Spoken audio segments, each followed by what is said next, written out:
आपके पास Poco F5 है, F6 है या फिर कोई और फ़ोन है तो उसके अंदर कैमरा साउंड कैसे बंद कर सकते हैं। यानी कि कैमरा से जब भी आप कोई फ़ोटो क्लिक करते हो तो बार बार यहाँ पे आपका टाइमर चालू हो जाता है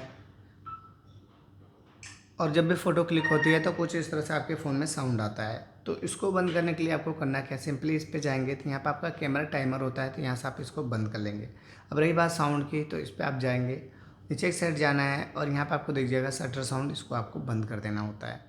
तो यहाँ से आप बंद कर लेंगे तो यहाँ से आपका बंद हो जाता है। बाकी मान के चलो अगर आपको कैमरा साउंड ही चेंज करना है तो उस कंडीशन में आप क्या करोगे, तो उस पर आप करने के लिए जाएंगे कस्टमाइज पे और साउंड दिखेगा, इस पर आपको टैप कर लेना है। टैप करने के बाद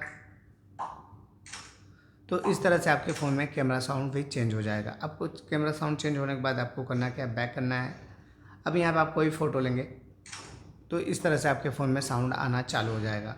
तो कुछ इस तरह से आप अपने फ़ोन में साउंड चेंज कर सकते हैं। अगर वीडियो अच्छी लगेगी तो लाइक कमेंट शेयर सब्सक्राइब कीजिएगा।